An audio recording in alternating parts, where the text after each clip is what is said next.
Good afternoon.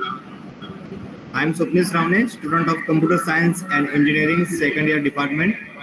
Welcome you all in this faculty development program on blockchain technology. Let's start by getting to know our expert of the today's session, Dr. F A Barbhuiya. He is an assistant professor and head of computer science and engineering department at Indian Institute of Information Technology, Guwahati. With 17 plus years of combined experience in industry, research, and academic, he is now translating his experience into broader avenues of academics and research. Dr. Barbhuiya has obtained his PhD as well as MTech degree from IIT Guwahati and Bachelor of Engineering from Johor Engineering College under Dibrugarh University in Computer Science and Engineering. He publishes more than 40 research papers in international journals and conferences of excellence. He is a member of IEEE and ACM. His research interests include cloud computing, IoT, and information security. Today, he will be telling us about blockchain research trends. So without getting much time, I would like to hand over the session to Dr. F A Barbhuiya. Thank you, Sheetal. Thanks for the introduction.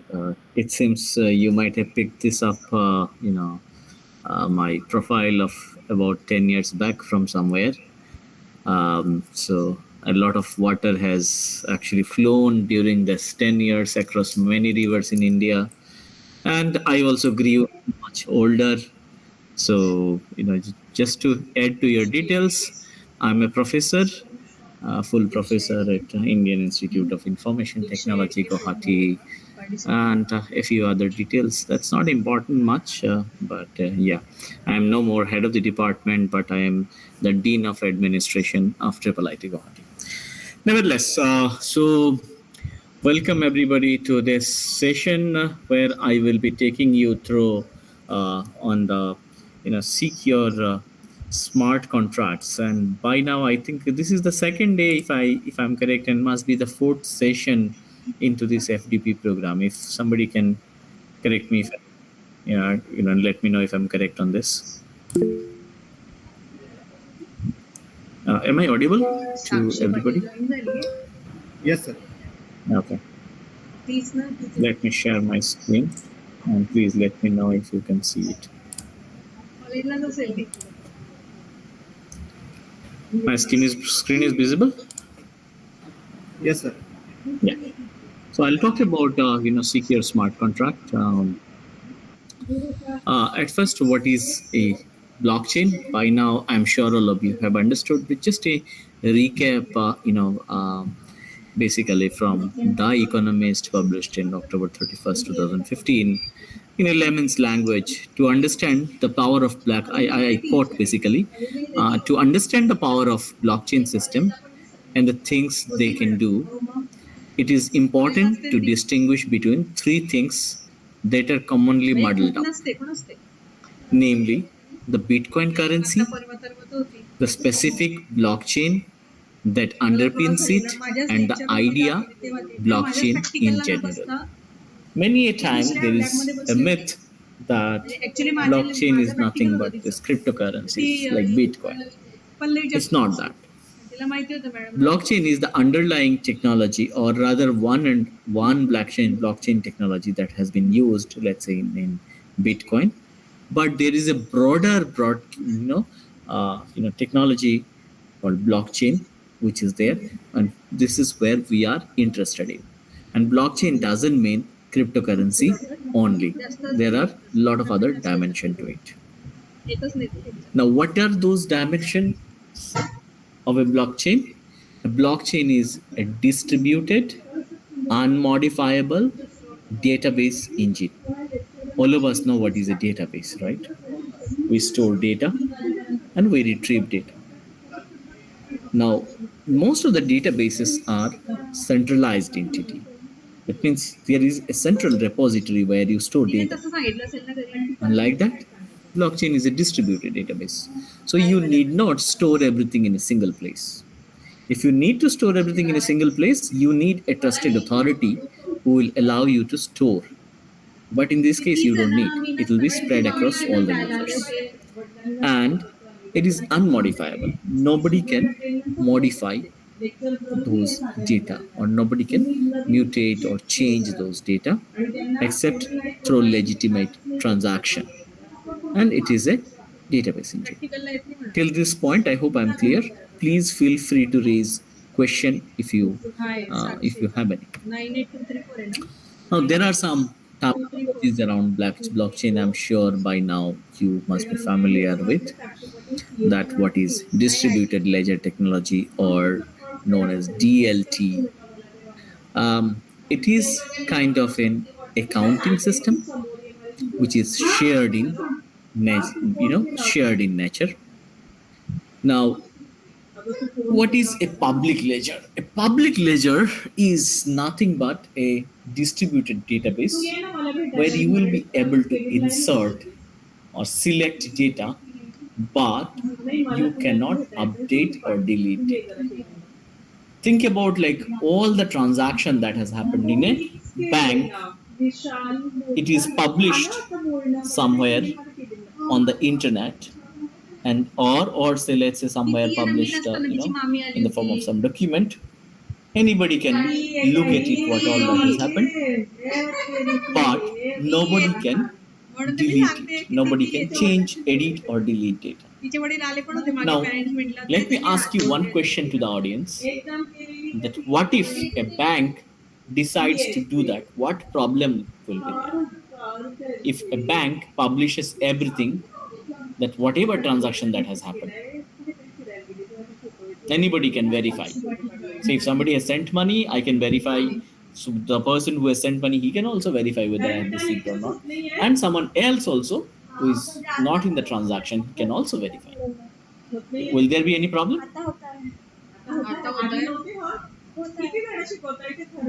Anybody? I hope you can unmute and answer, right? One way interaction would be a bit if you do not speak up.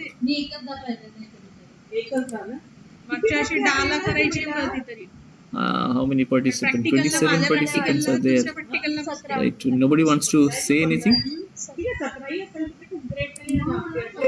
Or is it not understandable? I'm asking a simple question. If a bank publishes all its transaction, no technical question, on somewhere, that whoever has sent money to whom, whoever has withdrawn from ATM, whoever has paid from paid using a what is called any net banking, or any app based payment, right, wallet based payment, all these are displayed publicly. What will happen? I mean, you won't have to think technology wise, but normal, common people, if you think from common people point of view, is there any problem? Just wanted to check with you. Can somebody confirm that? Can you unmute and speak?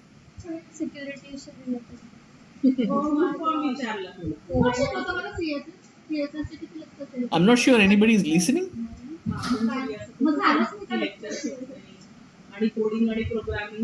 This is a bit. How do I interact then?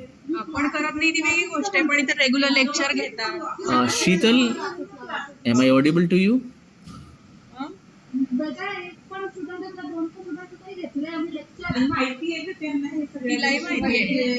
But is there anybody who is hearing me in this Google Meet?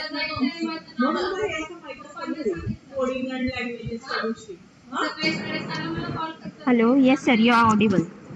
Okay, okay, all right. Yeah, at least some people can, if response, it'll be nice. Otherwise, it'll be completely as if like I will be talking to ghost. Okay, nevertheless, so the problem, okay, let me answer it. The problem will be that if everything is made public, then people will be able to figure out that how much money I have, how much money XYZ person have, and the antisocial element will be targeting that person. So it's not a good idea. So in case of public ledger, then how blockchain maintains that public ledger? It's an anonymous public ledger. You can see there is transaction, you can see there is balance, but you cannot know who is the human being who has that balance. Right? That mapping is not possible. And it works in a distributed fashion. That means it works across multiple computer, and it can execute digital contract. And again, the system is on P2P or peer-to-peer technology. Uh, it has cryptology based API, what we call application programmer interface. Now let's take an analogy that what is a blockchain, and is there anything we can compare it to. I'm sure many of you might be using Tor as a browser. And when do we use Tor? When we want to do some private communication.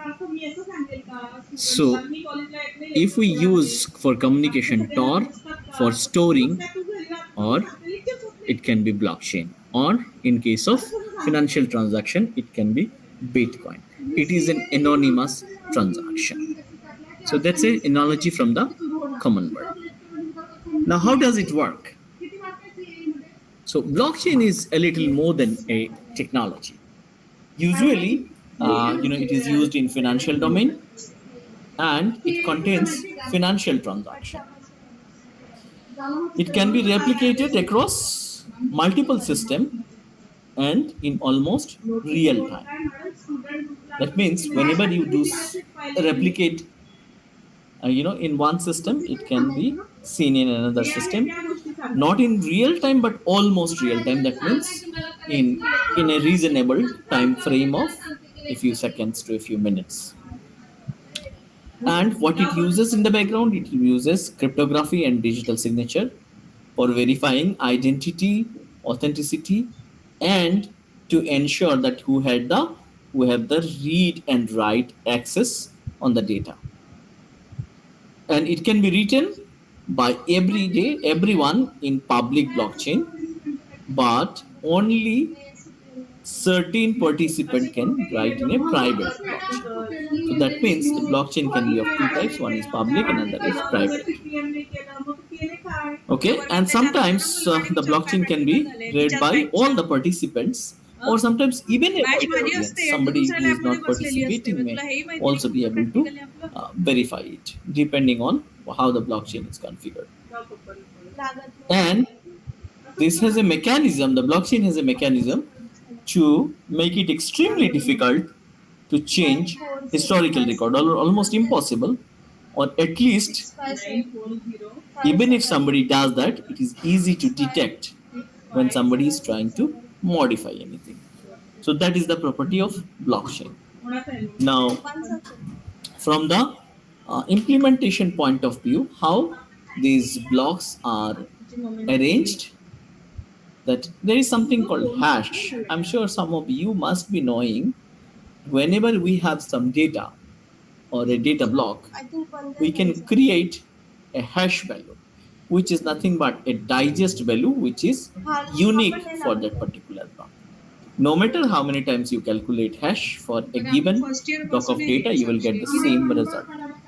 And theoretically, it has been proved that if you use the hash of appropriate size, then no two blocks will have same hash. And it can be mathematically computed. For each block, we can get it, compute mathematically what the hash is. So that means for every block, we can get a unique hash. Now, every block, what it does, say block 2 stores the hash of block 1, block 3 stores the hash of block 2. So one block stores the hash of another block.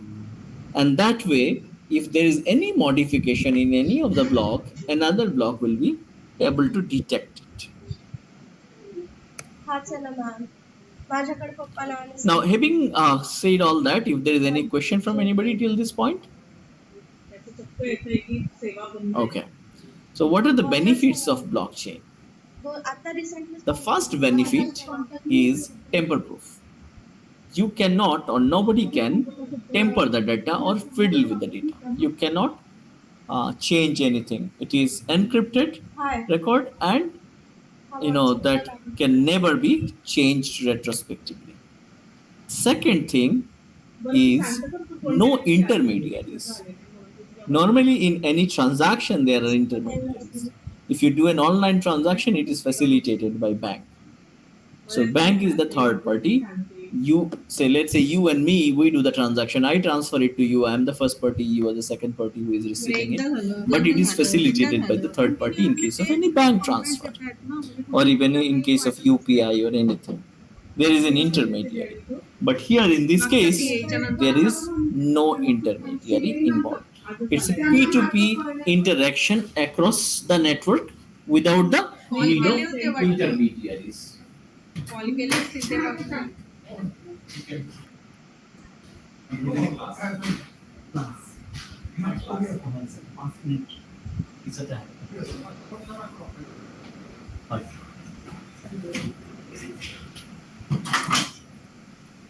I'm sorry for the interruption. Somebody was knocking at my door. So, yeah, no, I'm okay. Somebody was on my door. Am I audible? Am I audible? Yes. Okay. So, all right. So,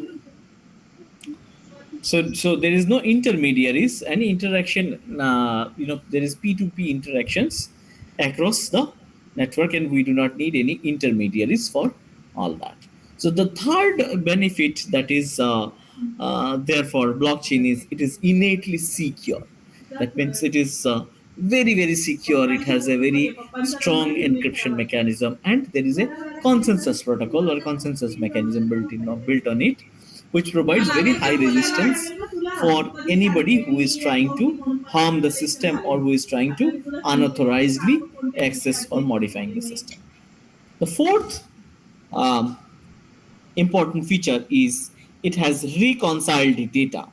It has perfect copies of a database. That means who has done what transaction, a distributed ledger of across all participants is available, and that means there is no reconciliation necessary. What is a reconciliation? Let me give you an example. For example, if you have an e-commerce portal, right, and you are giving you are allowing people to, or rather you have a facility where people can do electronic transaction and they can order goods. Now you have received the order. One thing you need to check is that against each of these order whether you have received the money or not, because money will come in bank and in many other channels. So you look at the details in that order and you map to the bank that okay, this is the order of number one and amount is 330 rupees on this date on this time. You check on your bank statement that do you see any entry of that sort, and you try to do that. So earlier people used to do it manually. Now there is an electronic way of doing things. So that is called reconciliation. Here in blockchain, you do not need reconciliation because the data is always reconciled. The fifth thing is smart contract. And this is the thing where I will be talking most. It's basically a store of code where digitally you will be able to set up contract, or you can automate the contract process between business entities or what we call parties by self-executing the logical workflows. So this particular fifth feature makes blockchain very popular. Now, what is and how the blockchain is structured? Blockchain has multiple nodes or data blocks, and these data blocks are owned by certain people, and what we call them as pseudonymous client. They are not exactly anonymous, but they can use a pseudonym. They can put any name and they can own some of these or many of these nodes. And each node signify how much they own. And this is a peer-to-peer architecture, as you can see, that they talk to each other, but there is no intermediaries involved. So how do they identify which node is there? So how do they establish the claim that whoever has a key pair, they can actually access it, and each node keeps a copy of the database. Now, what is a distributed ledger? If you know a little bit of how checks are processed in banks, there is something called a clearing house. From every bank or financial institutes, the check goes to a clearing house, and that clearing house looks at a centralized ledger, and so then these checks are clear. So that is called centralized ledger. What is a distributed ledger? So any bank actually follows this centralized ledger. What they do is, if you give them any request, let's say a withdrawal form, or let's say even an ATM withdrawal request, they actually hit a central place where all these details are maintained. And if they find it is proper, they allow the transaction, or otherwise they deny the transaction. In case of a distributed ledger, there is nothing of this sort. There is no centralized ledger. Everybody has a copy of the ledger, and there is no centralizing entity. Everybody is same in the system, and each one can verify each other's transaction. I hope this is clear to you all. Now, how this distributed ledger works? Let's say a user initiated a transaction using their digital signature, and then this user broadcasts their transaction to all these nodes which are there. Now, one or more nodes basically take up that and starts validating this transaction, because it can see the ledger, it can validate. Now, nodes aggregate these validated transactions into again something called block, and these nodes again broadcast these blocks to each other, and then a consensus protocol is used to agree that, well, this a transaction of this sort has happened.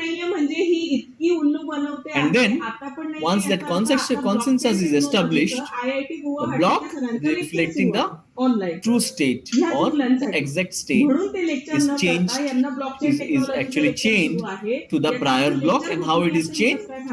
By using hash.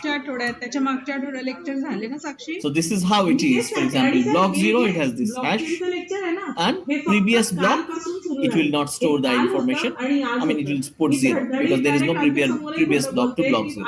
Block 1 will store its own hash, and it will also store the previous hash. You see, this one is stored here, right? Then block 2, again its own hash and a previous block hash. So on and so forth up to n number of blocks. And there is a nonce, which is a unique, you can think of like OTP like thing. Nonce is associated with every block. This is how the data structure of blockchain looks like. So there are many terminologies that are there in case of blockchain. So by now we know what is transaction and what is block, but for the clarity of everybody, let me explain. A transaction is a value transfer, basically transferring some blockchain, blocks to another, and a blocks, or rather a block, is a collection of transaction on the, let's say, Bitcoin network or any other blockchain network, which are gathered into block and that are hashed and added to the blockchain. I hope this is clear. So this is a block. So there can be multiple transactions in this block, and this is chained to the other block. And what is transaction? It is a unique value transfer. Basically, this is the transaction, this is a transaction, etc., etc. Now, you must have heard about mining. What is mining in blockchain? It is a process of basically solving some cryptographic problem for using some computing hardware, and that can trigger release of some cryptocurrencies. Now, why this is mining is necessary? A तुम्ही या blockchain, ना sir भेटायला, मी तर to तुम्हाला get म्हटले new ना की तुम्ही या blocks, भेटायला, पॅरेंट्स येतात it भेटायला. has to go, solve some cryptographic बरं, problem. हा प्रॉब्लेम असा हिचा येतोय, I बाकीचा will असा not प्रॉब्लेम go into असं that असं part कारण because I'm काहीच sure असे somebody विशिष्ट will काही जण all असतात जे काही else अशा will खोट्या talk गोष्टी about सांगतात. mining, but I will try कारण to इथे remain सर more तुम्ही towards आल्यावर तुम्हाला हे digital पण खूप confirmation. दाखवण्यात येईल की आमच्याकडे किती लेक्चर्स होतात. Nevertheless, per day so let's पर say a block लेक्चरची 20 attendance can have 100 some facts like FABETA, block 21 some facts like CFH, and these facts are nothing but set of transactions, and block 22 some facts are there. Now mug these तेच are ना, मग ते तिला chained समजायला together हवंय ना sir या to गोष्टी. form a blockchain. This mining is the process by which the transactions are verified and added to the या ना सर blockchain. तुम्ही या, काहीच प्रॉब्लेम नाही. मी तर There तुम्हाला can म्हटले be ना, मी miners पॅरेंट्सला येऊ from देतो, various parents different भेटतातच. places, various different geographies, various different identities, and they must be sir मला holding तुमचा हा some पॉइंटच blocks. नाही समजत आहे. Now, बाकीचे मुलं जर कॉलेजला they येऊन लेक्चर when अटेंड they करतात, ठीक आहे, तुम्ही actually कॉलेज काय solve those करणार आहे? cryptographic कॉलेज problem, एवढंच करू they शकतं can ना सर की add तुम्हाला some more अटेंडन्स कळवेल, तुम्ही तुमच्या मुलांना blocks or some रागवा, more आम्ही transactions आमच्या into the बाजूने रागवू. blockchain, याच्या which पलीकडे अजून other कॉलेज people काय can करू शकतं? verify also. Now there is another मग मी तेच म्हणते ना, terminology. ही Now तिची जबाबदारी question झाली की नाही comes सर? that why आमची a जबाबदारी miner आहे will लेक्चर mine. घेणं. नाही, ऐका ना, आमची जबाबदारी आहे लेक्चर घेणं, Anybody आमची has an answer? जबाबदारी आहे अटेंडन्स लावणं, ही तुमच्यापर्यंत कळवणं. A आम्ही तर miner त्यात चुकत नाहीये. आता mines ती जर because he अटेंड gets करत some नाहीये आणि benefit, ती तुम्हाला वेगळ्या something गोष्टी called a सांगते, आम्हाला वेगळ्या gas. गोष्टी सांगते, What is आणि gas? त्यात You can आम्ही think of like a अजून काही commission. करू शकत नाही ना, being teacher. Okay. So miner on the network आता हे select, ही they सगळी can select जबाबदारी झाली which तिची, transaction they आणि can mug do from the फॅमिलीची ती blocks. अशी का For वागत नाही? example, कारण की these आमच्या two बाजूने लेक्चर transactions नसते are झाले तर there. तुम्ही म्हणू The शकता सर first की one कॉलेजने काही is having करायला a हवं. size of पण जर 1000 KB त्यांचं जर and प्रत्येक a gas दिवशी or लेक्चर fees होत of आहे, माझ्या 0.02 समोर टाइम BTC, टेबल आहे, इथे पावणे Bitcoin. 5 पर्यंत लेक्चर होत आहे, Okay, and तर मग the कॉलेजची rate, याच्यात if you काही see चुकी that नाही ना. per KB rate उलट is कॉलेजने तुम्हाला ही अटेंडन्स 0.0002 कळवली नसती तर BTC प्रॉब्लेम per होतो. byte कॉलेज तर of data. तुम्हाला अटेंडन्स पण But कळवतं. here it is a 200 KB and the fees is 0.01. Now the gas or the commission is 0.0005 BTC per byte. So which तर one will आवड be निर्माण करणं more हे तिच्या profitable हातात आहे. कारण from की the बाकीची miner मुलं जर point of करतात, view? ही करत नाही, ही Obviously बाकीच्या इव्हेंट्स it will मध्ये choose the येते second आणि one लेक्चर because करत it will नाही, तर get आता याच्यामध्ये more आम्ही अजून gas कोणत्या प्रकारे नाचून गाऊन तर नाही शिकवू from it. शकत ना सर. टेक्निकल गोष्टी आहेत तर त्या टेक्निकल पद्धतीने शिकवू, Now आणि आवड there निर्माण are होण्यासाठीच some more नवीन नवीन आता कसं terminologies. आहे, Another blockchain terminology technology is आहे, मी called cyber fork. Security What is a fork? पाच A दिवस fork is basically the creation of an ongoing alternative version of a blockchain. So what do we do?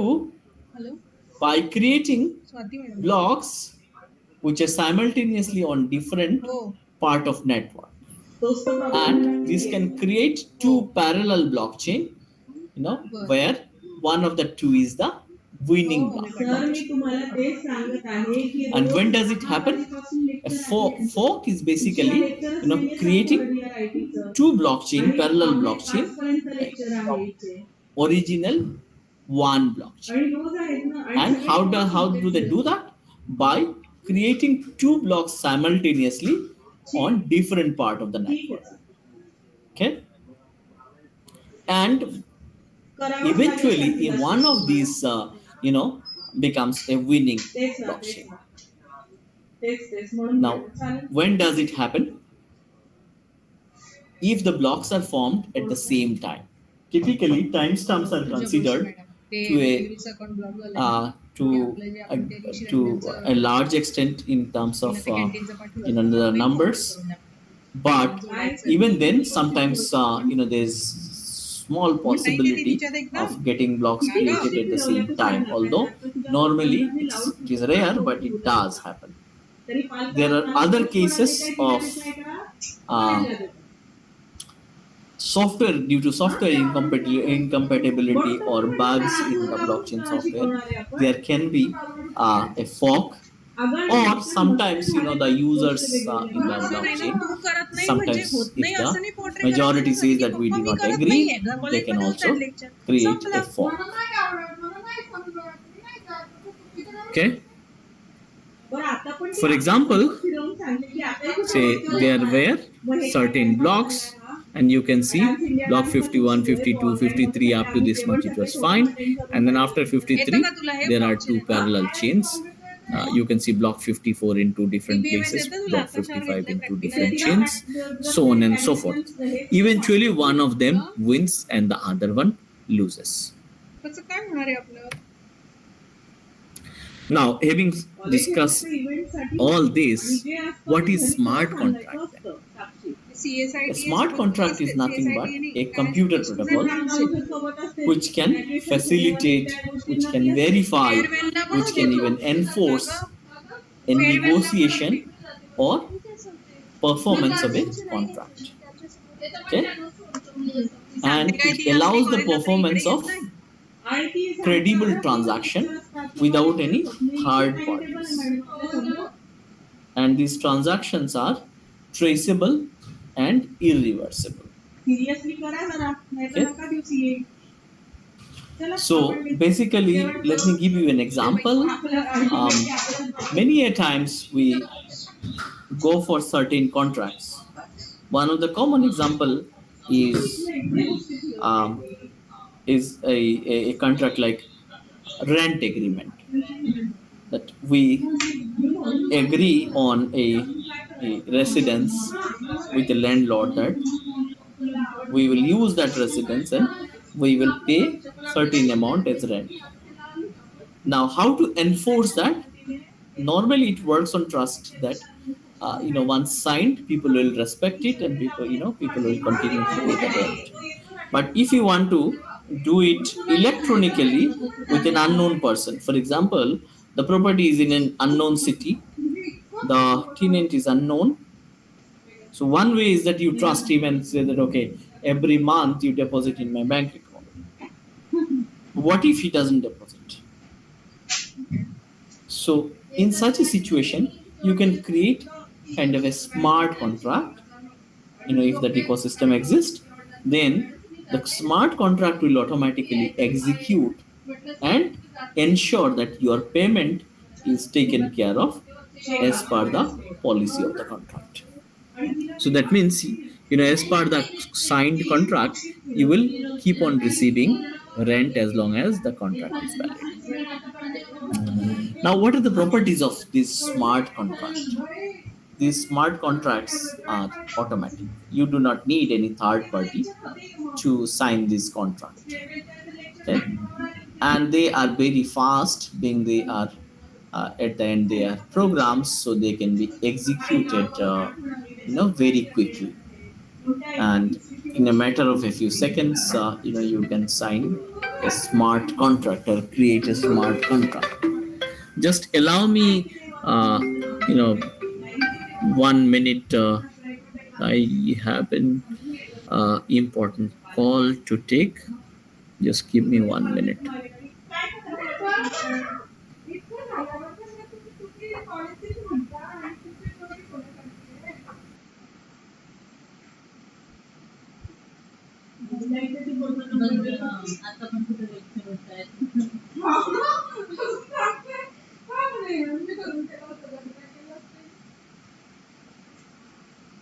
Okay, sorry about that. Am I still audible?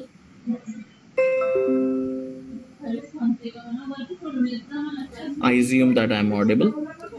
So, okay. So it is fast and it is direct. That means the contract is between the two parties without involvement of anyone else, and it is cheaper. You won't have to pay a lot of fees for advocates, and all that is not necessary. And it is transparent also. You can see what the contract is. The other party can also see the contract.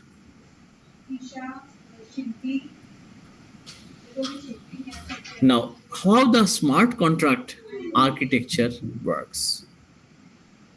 If the transaction is without smart contract, then how the transaction happens?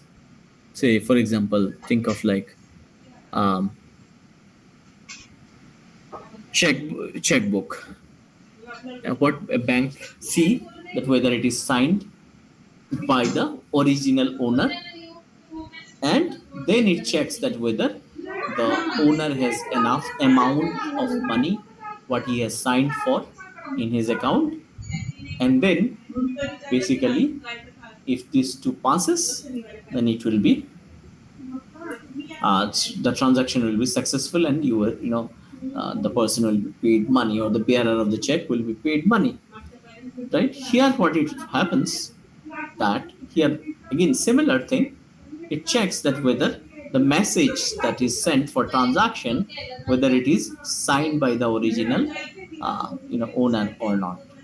If yes, then next what it does is it checks that whether he has enough coins or not in the for payment. Then what it does, that there are other conditions can be checked, and also at the same time timestamps are recorded, and then as per contract, say for example the contract is every month, payment of, like, the supplier is supplying 100 barrels of, let's say, gasoline, and per barrel it is agreed of $50.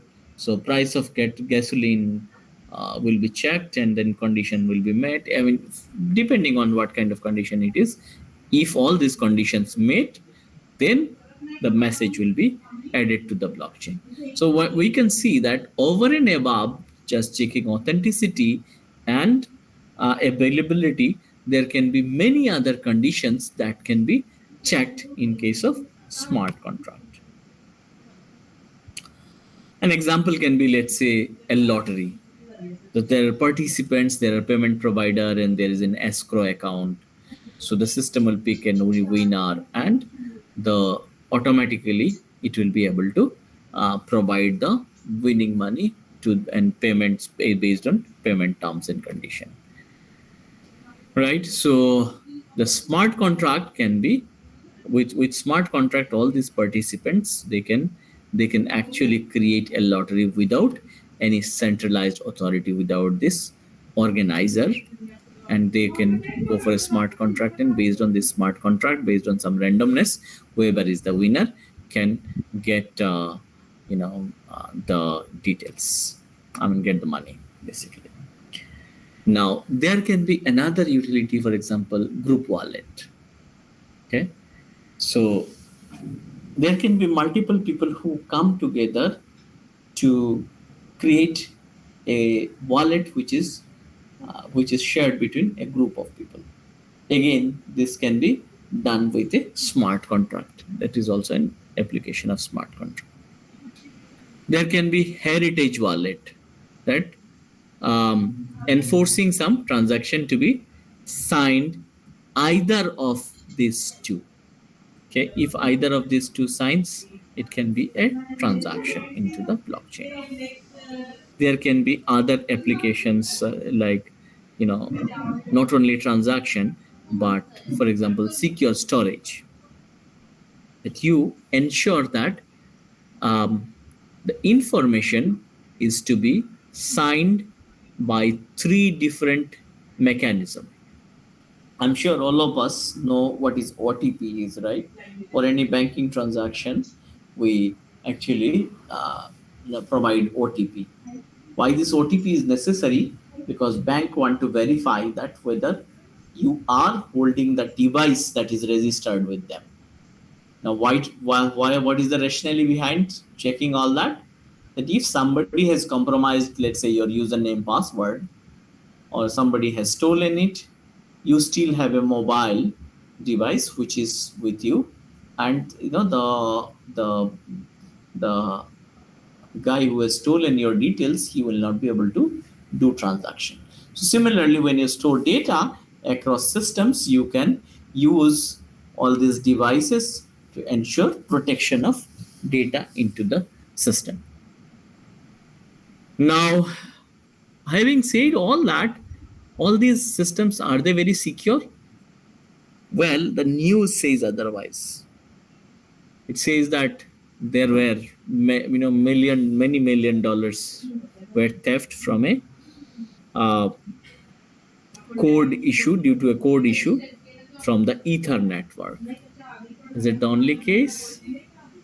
No, there are other cases like parity wallet breach that also created a lot of losses, about 30 million losses. Then there are others like deducted vulnerability in Coinbase, allowed bad element to extract Ethereum out of it. Ethereum's parity hacked 500,000 Ether is frozen. So if blockchain is so secure, then why these newses are? How come this blockchain and smart contract have such security flows when they are so secure? Anybody has answer for this? Any guess? Well, I'll continue.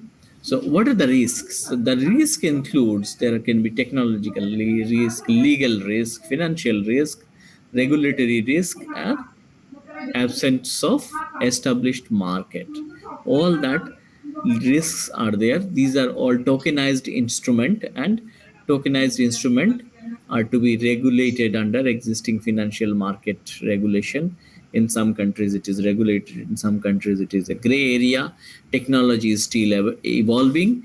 It is a relatively new technology, it's a state of art, and smart contract uh, also doesn't replace the traditional written agreement. Instead, what it is that it is a complex interplay between the smart contract and the traditional written agreement with some relevant underlying legal system. Now, let's talk about the smart contract security. By the way, what is the reason of all these security breaches, or if blockchain is so secure? The question is that blockchain is secured, but how about the program that we have written to implement it? That may not be secure. So, point number one for smart contract security: remember that all your data is in public.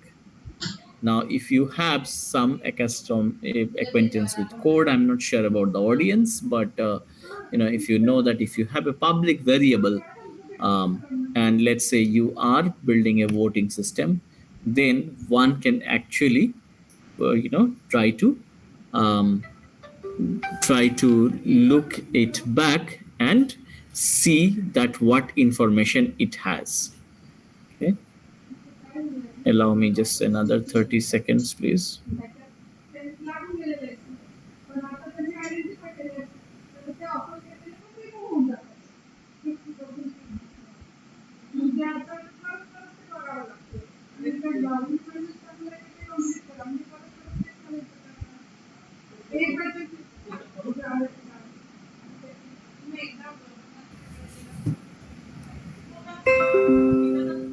I hope I am audible. Okay, so I was talking about a public variable. Now, one can actually find that by looking at the code, client side code, that there is such a public variable, and they can manipulate. So all your data is public. So remember that if somebody actually manipulates that and change that, let's say vote count, or this was an example for a voting system. Now you can see that there is no voter available because somebody has manipulated it. Similarly, you can preview, so when the transaction happens, like what kind of, let's say if it is a vote that is going on, you can see what kind of data it is by looking at the timestamp and preview it. Similarly, not only data, the functions are also public, and these functions can be executed by anyone if your functions are public. Can anybody execute a particular function, or they can also put a malicious function. Function are by default public. So public function, which can change the owner that led to this 30 million ether stolen, due to parity wallet breach.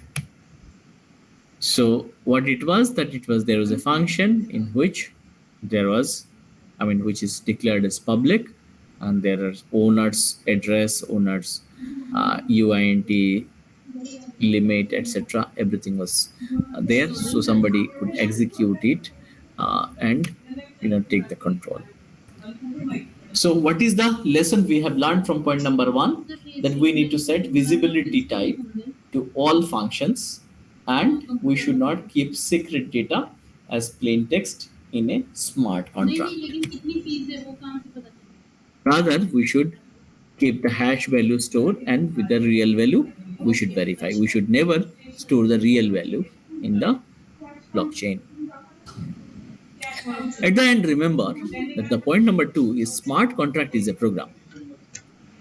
So now, if it is a program, then all the problems or all the security flows that are there for different programs or computer programs are also valid for smart contract.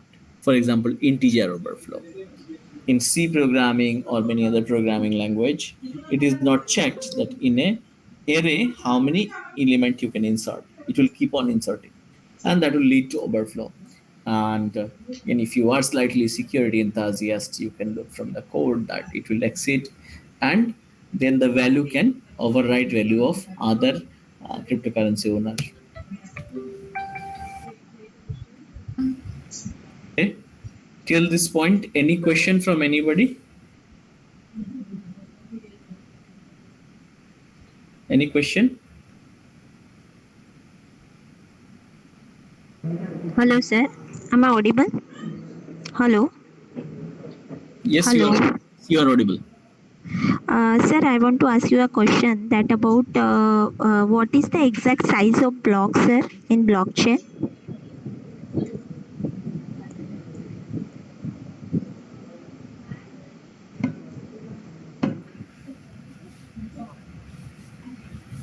Yeah. What was your question? Hello. Am I audible? Yes, you are audible now. Sir, what is the exact size of block in blockchain? Is there any Um, size, limit size for well, each and every block? not necessarily that every block should be same. Okay, Okay. sir. The block Okay. can be of different sizes, and Okay. so for each block, what we are not bothered about, um, what the size is. For example, the more the transaction is, block size Okay. will be higher. If there is more transaction, if there is less transaction, it will be lower, right? And Means size, block size is according to the transactions. number of transaction. Okay. Okay? And again, which blockchain that is being used. So for example, I Okay. can tell you blockchain size for Bitcoin is kind of like yesterday it was around 516.53. Today it is 516.8. As I talk to you, I just check the size. Size is not important, is the hash which is important. If we know the hash, then we can know what was the origin. Okay. Okay. Okay. Okay, So sir. good question. So let me get back to, so yeah, so integer overflow, and so here you can see that the victims and attackers, what it can do is it can manipulate the balance that is available, and attacker transfer 10 tokens to the to the victim or vice versa, but both has actually zero token because of integer overflow. Using this what is called flow into the system, in the system, it is able to do that. Then comes that while implementing blockchain, many a times we use libraries, and some of these readily available libraries have issues. Okay. And there might be insecurity. I mean, these libraries might be insecure, right? So these insecure libraries, For example, you can see here that there is a function in it wallet, and there are certain parameters that has been passed in it. If by default there is an insecurity into it, so if certain parameters are not checked properly, then that might lead to breach. For example, there is a function here, there is a parameter called address underscore to, and it is mentioned that only many owners and share certain parameters. Again, right? So what this will lead to? This and led to a Ethereum's parity hacking, and 500,000 of Ethereum was frozen way back in 2017. So point number two, what lesson we have learned that when we use open source libraries to handle typical error, etc., right, we need to be very careful. We need to write tests for boundary condition, and we need to verify the correctness of test libraries that we plan to use. Point number three, the smart contracts has certain limitations. It's not that they can do anything. What are those limitations? That there is something called gas limit. So all transaction needs to be given some gas, which is kind of a commission, and all operation costs some gas. Any operation you want to do, there is a gas associated. Okay. Now you see that initially when you started the transaction, the and normally the typically it goes for bidding. So whoever bids highest gets it. Now if we go through, then we can see that the gas is reducing as I am executing this program, and then there will be a time that when transaction will be rejected if that gas limit is exceeded. So one, the idea is that is to prevent infinite loops in transaction, so that you never run out of gas. And the attacker, what an attacker can do, they can do a denial of service on the contract based on the gas limit. There are cases of gas limit based DOS on auction contract. For example, this gentleman, he bid for 100 gas for 1 ether transaction. Now what happens that this another lady, she bids for 2 ether for 100 gas transaction. Now what happens that earlier 1 ether is returned to this person and 50 gas. Now what happens that there is another attacker, let's say, comes with 3 ether and 100 gas. Now he tries to put this and returns 2 ether and 50 gas to this person. And when this gentleman tries to put 4 ether and bid with 100 gas, what will happen? This 3 ether will be returned to this guy with 50 gas. Now what happens? This guy suddenly goes out of the system and the system breaks. Okay, so further bids this guy blocks and he becomes a winner. So by using DOS, so bad elements try to do that. So for point number three, what lesson we learned? That we learned the limitation of Ethereum, gas, randomness, etc., and we learned the way of handling these limitations. And what is the moral of the story? That we should write tests for handling these limitations. Point number four, smart contracts has specific vulnerabilities. What are those? So, for example, unintended recurrence. You all of us know recurring functions. So there can be re-entrancy, and then in case such cases, there can be falsified transaction, or say for example, this gentleman, he is trying to withdraw some balance and return some ether, but a falsified transaction can return into malicious reoccurrence of this transaction. How does it happen? That withdraw balance, so the call value doesn't come, but multiple withdraw balance calls has been sent. So how to test these smart contracts? There are many online tools available. If you have written a smart contract, I'm sure how to write smart contracts some other speaker will take. So there are many tools that are available online like Remakes, Securify, Smart Check, etc., where you can upload your smart contract and it can check for security issues. And there are offline tools like Solhint, ONT, Mytril. You can download and install those tools and you can get your smart contract verified. And there are many best practices available like consensus and DASP. You can go through those best practices to ensure that your smart contracts are secure. Now, how to integrate smart contracts? Many a times, many popular web application integrates with a smart contract. For example, online wallet, crypto exchange, games, ICOs, etc. Right? But then an attacker can actually attack the web application and generate malicious transaction. So, and also there is possibility of stealing some tokens from the exchanges. So typical withdrawal is like there is a function and there is a method where there is a receiver address and an amount that is specified.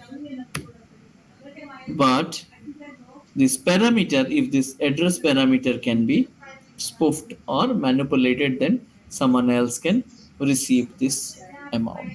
At the same time, the value parameter can be modified to increase or decrease the amount.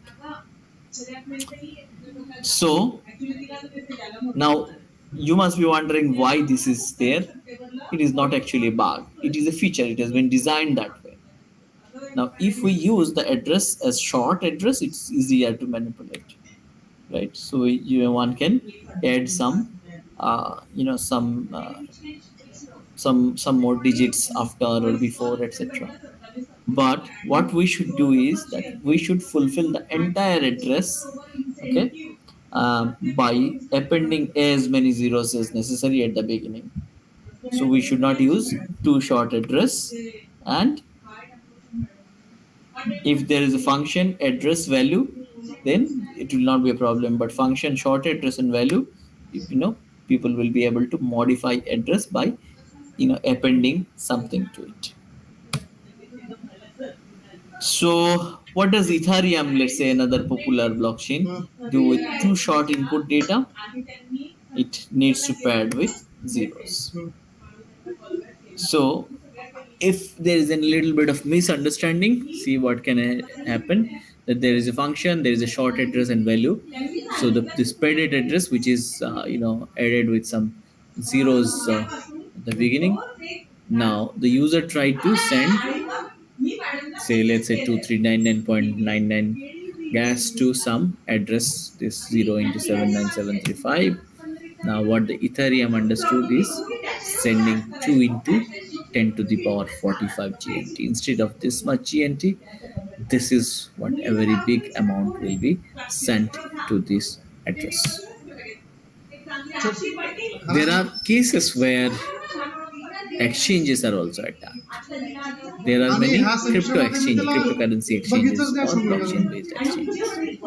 Now, how the process is that someone deposits one Ethereum token, and then it can generate Ethereum address with 0 byte suffix, which is very much possible, and then withdraw one Ethereum token and send the address without the last byte.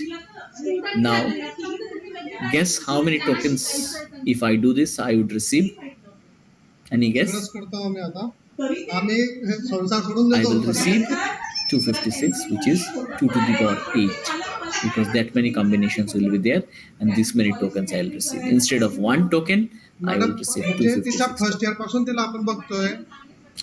So many times tokens are stolen from exchanges also, because of the reason that, for example, short address and there is a credit address. Now there is a deposit of 0.47 GTN, but withdraw is about multiple 256 times higher GTN. Now, if you find a vulnerability, there's another challenge. Normally, a web application and all, you find someone to report to. But here, being this is anonymous or pseudonymous, to whom you should report?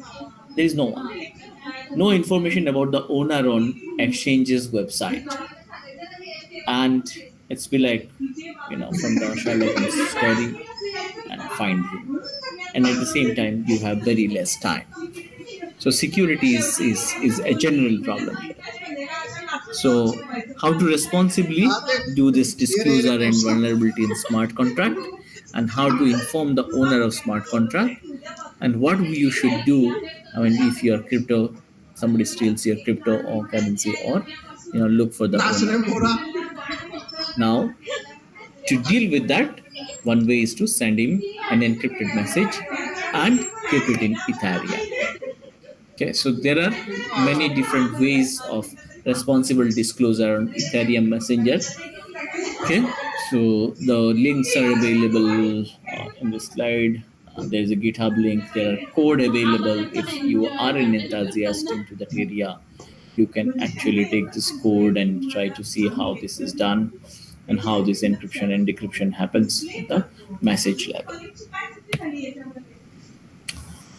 There are many vulnerabilities associated, like similarly, the way we have vulnerabilities in our web application or any classical programs like overflows and underflows. Similarly, in case of smart contracts also, related to gas limit and randomness. There are insecure libraries in both the cases, re-entrancy. So all these vulnerabilities, which are, say, classical programs as unauthorized access, insecure libraries, and business logic vulnerabilities, all these are also there in smart contract. And additionally, you have smart contract specific, some smart contract related vulnerabilities like gas limit related one, re-entrancy, and many more, which makes it a lot difficult situation. So there are some recommendation what you can do. The first is, we discussed that, remember, all data is public in blockchain, so ensure do not keep any data in plain text, and use blind commitments. Set the visibility of all functions, and learn the limitation of Ethereum or any other network and how to handle it. Write tests for handling limitations and for boundary conditions. Verify the binaries what you plan to use.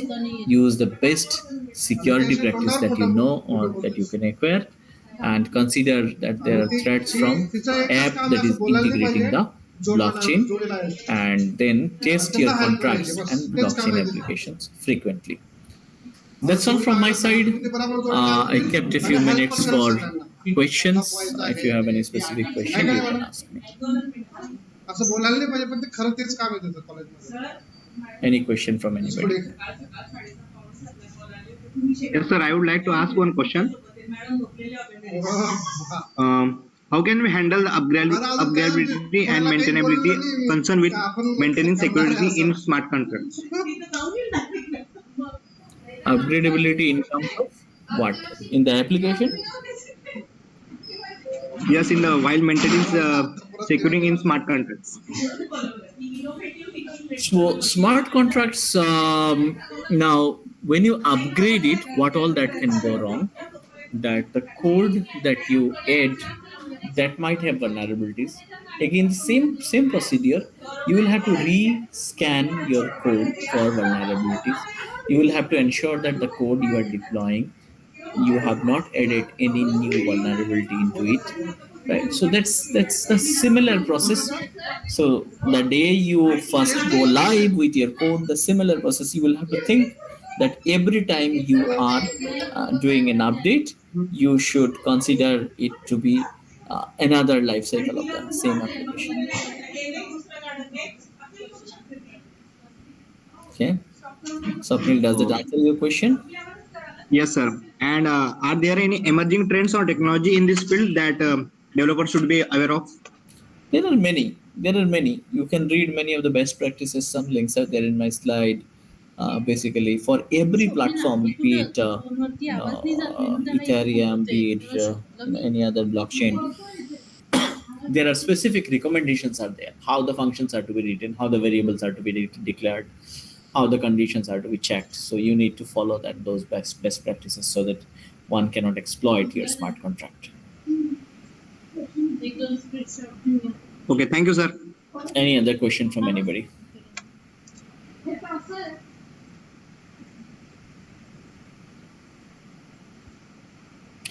All right then, if there is no further question, thank you everybody for patiently listening. Wonderful, delivering this lecture, and hope to meet you someday somewhere. Thank you, sir. A heartfelt thank you to Dr. F A Barbhuiya, sir, for sharing your valuable insights today. The participants truly got inspired from this session as they got the excellent guide on this topic, secret smart contract. So, in closing, let's carry forward the spirit of learning and innovation inspired by the today's session. So, thank you so much, sir.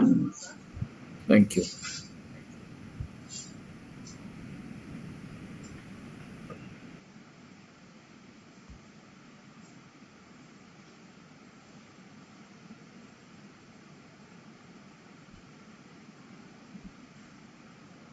And केलं का